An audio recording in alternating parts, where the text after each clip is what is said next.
14 సరిహద్దులు, 23 దేశాలతో లొల్లి. ఇది చైనా నిజస్వరూపం. ఒక ఆయన ఈరోజు చాలా బాధపడిపోయాడు. అయ్యో అయ్యో, మా మంచి చైనా పాపం 1980 నుంచి ఒక్క గొడవ లేదు, యుద్ధం లేదు. ఎంత సంయమనం, ఎంత మంచి చైనా.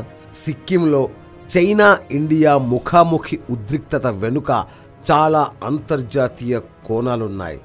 ఎవడి కోసమో మనమెందుకు యుద్ధం చేయాలి?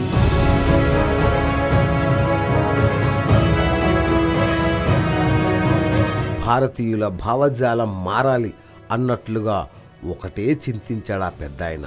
అఫ్కోర్స్ ఇండియాలో మేధావులు అంటే అంతే కదా. ఉగ్రవాదులకు సపోర్ట్ చేయాలి, పొరుగు దేశాలకు వత్తాసు పలకాలి. 1962లో చైనాతో యుద్ధం జరుగుతున్నప్పుడు కూడా ఇండియాదే తప్పు అని వాదించిన భావజాలం అది. అవసరమైతే ఇండియాలో చైనా కోరుకునే ప్రాంతాలను వెంటనే రాసిచ్చేయాలనే రకం. మరి ఇంత పరవట్టడి మేధస్సు అవసరమా ఈ దేశానికి అని ఒక ఇండియన్ సిటిజన్కు అనిపిస్తే తప్పే ఉంది. వీళ్ళకేమీ తెలియక కాదు, హిందుత్వ వ్యతిరేకత, కాలం చెల్లిన సిద్ధాంతాల్ని పట్టుకొని వేలాటమే మేధస్సుగా పరిగణించి దాన్నే గొప్పగా ఫీల్ అయ్యే తేడా. ఓసారి చైనాది ఎంత నీచమైన వైఖరో చెప్పుకుందాం. తనకు సరిహద్దుల్లో ఉన్నదే 14 దేశాలతో, కానీ 23 దేశాలతో పంచాయతీలుంటాయి. ఇప్పటికే టిబెట్ను ఆక్రమించి కలిపేసుకుంది. ఇక భూటాన్ కావాలి దానికి, ఇండియాలోని అరుణాచల్ ప్రదేశ్ కావాలి దానికి, మన దేశంలోనే బోలెడు మంది చైనా దేశభక్తులున్నారు దానికి. అది ఇండియా చేసుకున్న అసలైన కర్మ, దౌర్భాగ్యం. అన్నీ ఇటీవలి ఉదాహరణలే కదా. దక్షిణ చైనా సముద్రంలో గొడవ, వియత్నాం ఫిలిప్పీన్ పోరాటానికి దిగింది అందుకే కదా. ముత్యాల సరం పేరిట ఇండియా చుట్టూ యుద్ధ వ్యూహాన్ని నిర్మిస్తుంటే ఈ మేధావులకు కనిపించదా? చైనా ఇంకా ఇంకా తనవే అని చెబుతున్న చాలా భూభాగాలు ఇప్పటి చైనా విస్తీర్ణం కంటే ఎక్కువ. నిజం, అది దాని యావ. సరిహద్దులున్న దేశాలేంటో చూద్దాం. First Afghanistan, Bhutan, India, Kazakhstan, Kyrgyzstan, Laos, Mongolia, Burma, Nepal, ఉత్తర Korea, Pakistan, Russia, Tajikistan, Vietnam. ఇవన్నీ భౌగోళిక సరిహద్దులు. సరే, ఓ పెద్ద దేశం కాబట్టి సరిహద్దులు ఎక్కువ దేశాలతో ఉన్నాయి, సహజమే కదా అనుకుందాం. కానీ ఒక్కటంటే ఒక్క దేశంతోనూ సరిహద్దుల పంచాయతీ లేకుండా లేదు. చైనా జేబులో ఉంటూ చెప్పినట్లు తోకాడించే పాకిస్తాన్తో సైతం దానికి సరిహద్దు తగాదాలున్నాయి. గతంలో ఇలాంటి పంచాయతీ ఉన్న టిబెట్ను మొత్తానికి మింగేసింది.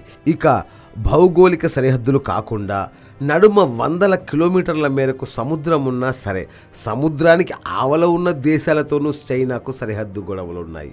ఇది మరీ విచిత్రం కాదు, అదే చైనా నైజం. అదేంటో తెలుసా? జపాన్, ఇండోనేషియా, సింగపూర్, బ్రూనై, దక్షిణ Korea, Cambodia, Macau, Philippine, Malaysia.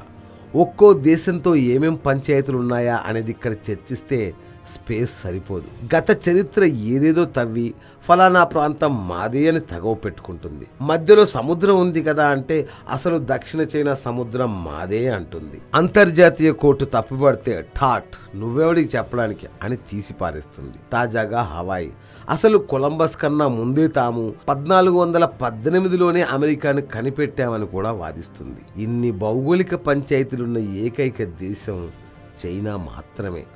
ఇప్పుడు దాని కన్ను భూటాన్పై పడింది. ఆ దేశానికి ఇండియాకు నడమ రక్షణ ఒప్పందం ఉంది. దాన్ని విచ్ఛిన్నం చేసి మెల్లిమెల్లిగా భూటాన్ను టిబెట్ను కలుపుకున్నట్టే కలుపుకోవాలనేది దాని ప్రయత్నం. ఇప్పటి ఉద్రిక్తతకు కారణము అదే. తరువాత దాని టార్గెట్ నేపాల్ ప్లస్ మన అరుణాచల్ ప్రదేశ్. దీంతో ఇండియాకు పైన బ్రహ్మాండమైన పట్టు లభిస్తుంది. అది దాని ప్లాన్. అందుకే ఇండియాతో ఒప్పందాన్ని రద్దు చేసుకోవాలని భూటాన్పై ఒత్తిడి తీసుకొస్తూ ఉంటుంది. తైవాన్, సింగపూర్, హాంకాంగ్ కథలు మరోసారి చెప్పుకుందాం. చైనా పేరు చెబితే చాలు పరవశంతో పులకరించిపోయే వారికి తెలియాలనే ఇదంతా. అన్నట్లు ఎప్పుడైనా కొన్ని పార్టీల సమావేశాలు, కరపత్రాలు, సిద్ధాంత చర్చలు పొరపాటున చదివారా, విన్నారా? పదే పదే అమెరికా సామ్రాజ్యవాదం అనే పదం వినిపిస్తూ ఉంటుంది. ఇప్పుడు చెప్పండి బ్రదర్స్, ఎవరిది సామ్రాజ్యవాదం? ఎవరు ఇండియాకు నిజమైన ప్రమాదకరం? కాలం చెల్లిన పడికట్టు పదాలతో కాల పరీక్షకు నిలవని పరాయి భావజాలంతో ఇంకా ఎంతకాలం ఈ ఆత్మవంచన? మార్క్సిజం, మావోయిజం, కమ్యూనిజం, లెనినిజం తదితర ఇజాలకు ఆయా నిబద్ధ దేశాలే తిలోదకాలు వదిలాయి. పక్కా పెట్టుబడిదారీ ఆచరణలోకి వచ్చేశాయి. మరిక ఏ సిద్ధాంత సంబంధం చైనాను మిమ్మల్ని ప్రేమించేలా చేస్తుంది? ఆలోచించండి.